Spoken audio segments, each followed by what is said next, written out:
సింగరేణి బొగ్గు బ్లాక్ల వేలాన్ని నిరసిస్తూ ఏఐటీసీ గుర్తింపు కార్మిక సంఘం ఆధ్వర్యంలో సింగరేణి వ్యాప్తంగా చేపట్టిన రిలే నిరాహార దీక్షలు నేటికి 5వ రోజుకు చేరుకున్నాయి. రామగుండం సింగరేణి సంస్థ జీఎం కార్యాలయం ఎదుట పెద్ద ఎత్తున ఏఐటీసీ నాయకులు కార్మికులు పెద్ద ఎత్తున దీక్షలలో పాల్గొన్నారు. సింగరేణి సంస్థను ఎట్టి పరిస్థితుల్లో ప్రైవేటు పరం కానివ్వమని నినాదాలు చేశారు.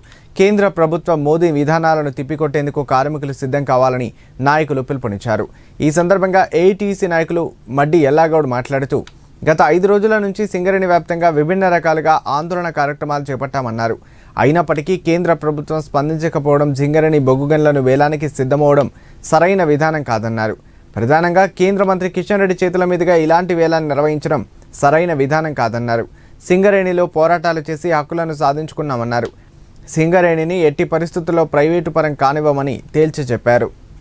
ఇది సిగ్గుచేటుగా ఉన్నది.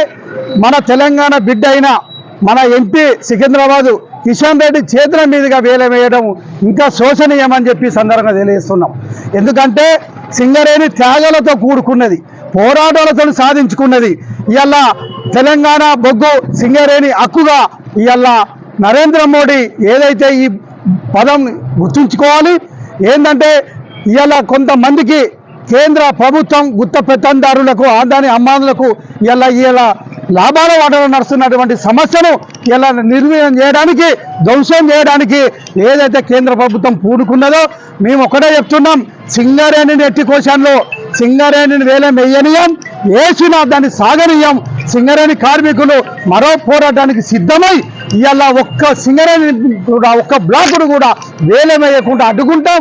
ఒక బొగ్గు బెల్ల కూడా తీయకుండా పోరాటాలు చేస్తాం. సందర్భంలో ఒకే ఒక కాంట్రాక్టర్ ఇద్దరు మొన్న వేలానికి వస్తే వాళ్ళకే ఆ 2 బ్లాకులను అంటగట్టినటువంటి సందర్భంలో ఇప్పుడు మళ్ళీ వేలానికి పిలిచినటువంటి సందర్భంలో సింగరేణి వ్యాప్తంగా మరి సిపిఐ పార్టీ పిలుపు మేరకు ఈరోజు ఆందోళన కార్యక్రమాలు చేపట్టడం జరిగింది. ఈ నెల 5వ తారీఖు రోజు అన్ని కలెక్టరేట్ ఆఫీసుల మీద ముట్టడి చేసి కలెక్టర్ గారులకు మరి మెమోరాండాలు ఇవ్వడం జరిగింది. ఏమని మా సింగరేణి బొగ్గు బ్లాకులను మాకే ఇవ్వాలి. మా తెలంగాణలో ఉన్నటువంటి అతిపెద్దదైన ఈ యొక్క పారిశ్రామిక ప్రాంతము సింగరేణి కంపెనీ కాబట్టి ఇక్కడ భావి తరాలకు భవిష్యత్తు ఉండాలంటే, ఉద్యోగాలు రావాలంటే మరి